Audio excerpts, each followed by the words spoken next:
हाँ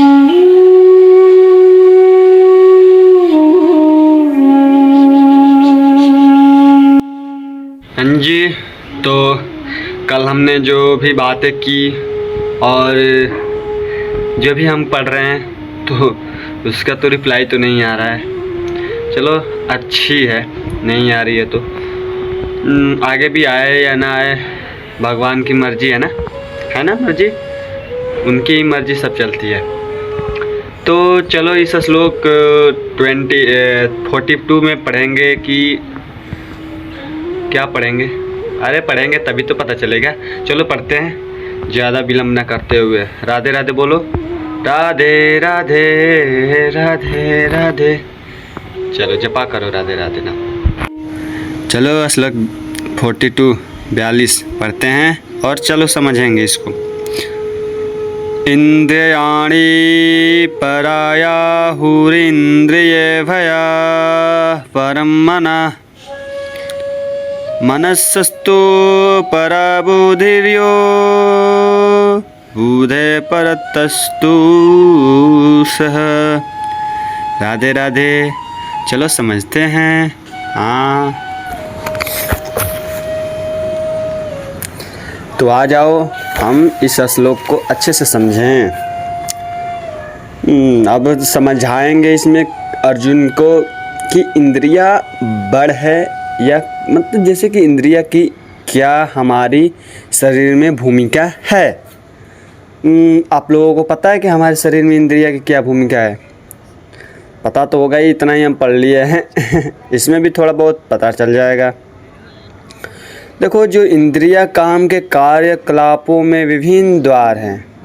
इंद्रिया के जो काम के कार्यकलाप, जिसे काम करने वाले विभिन्न द्वार हैं। काम का निवास शरीर में है। बात है कि नहीं? जो काम हम करते हैं उसका शरीर से ही करते हैं ना। हाँ, किंतु इसे इंद्रिय रूपी झरोखे प्राप्त हैं। कौन कराता है? इंद्रिया कराते हैं। ओके, अतः कुल मिलाकर इंद्रिया शरीर से श्रेष्ठ है। इतना समझ में आया? समझ में आया ना? तो देखो, जैसे कि हमारा शरीर से तो इंद्रिया श्रेष्ठ है ही, लेकिन और भी है कि देखो, जैसे मन हो गया ना, मन जो हमारा मन है, इससे भी इंद्रिया बढ़ के है। और बुद्धि मन इससे भी उच्च है। समझे? और भी आगे सब है कि जो हमारा आत्मा है, ये तो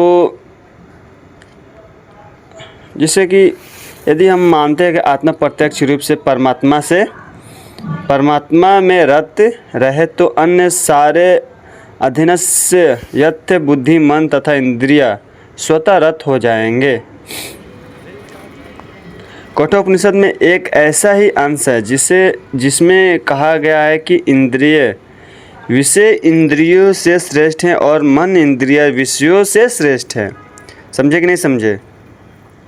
जो हमारा इंद्रिय विषय है, जो इंद्रियों से श्रेष्ठ है, ठीक है, और जो मन इंद्रिय विषयों से श्रेष्ठ है, और मन से जो हमारा जो इंद्रिय विषय इंद्रियों है ना, इससे श्रेष्ठ और मन इंद्रियों से भी श्रेष्ठ है। दोनों से श्रेष्ठ है यार। मन कहो या विषय इंद्रिय कहो या इंद्रिय विषय से श्रेष्ठ रहता है ये, क्योंकि हमारा शरीर किससे चलता है? इंद्रिय से चलता है। यदि मन भगवान की सेवा में लगाओगे निरंतर, तो इंद्रिय के नियंत्रण रत होने की संभावना नहीं रह जाती। समझे कि नहीं समझे? ये यदि मन भगवान की सेवा में निरंतर लगा रहता है तो इन इंद्रियों के अन्यंतर रत होने की संभावना नहीं रह जाती, क्योंकि समझो, इस मनोवृत्ति की विवेचना की जा चुकी है।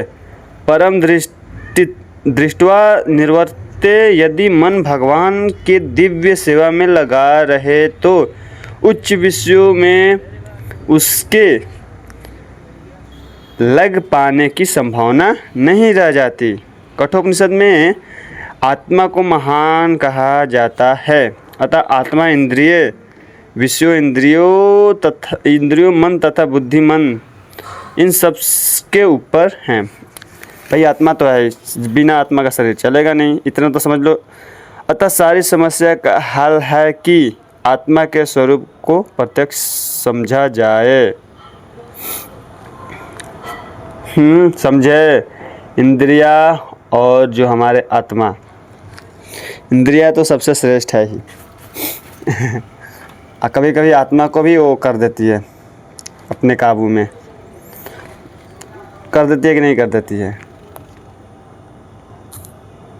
जैसे इंद्रिया तो भाई है ही, लेकिन चलो इसमें तो समझ गए ना, आत्मा भी कम नहीं है चलो इस श्लोक को यहीं समाप्त करते हैं और आगे के कुछ, अब इसके बाद पता है कौन सा चलेगा, दिव्य ज्ञान चलेगा। दिव्य ज्ञान चैप्टर 4 का श्लोक 1 से दिव्य ज्ञान स्टार्ट होगा। तो दिव्य ज्ञान में अब देखते हैं क्या क्या मिलता है, क्या क्या सीखते हैं। तो राधे राधे जपा करो, इतना तो कर लो मेरे भक्तों, मेरे भक्त नहीं भगवान के भक्तों, मेरे दोस्तों। ओके चलो राधे राधे, जय श्री राम जय श्री राम, जय जय श्री राम।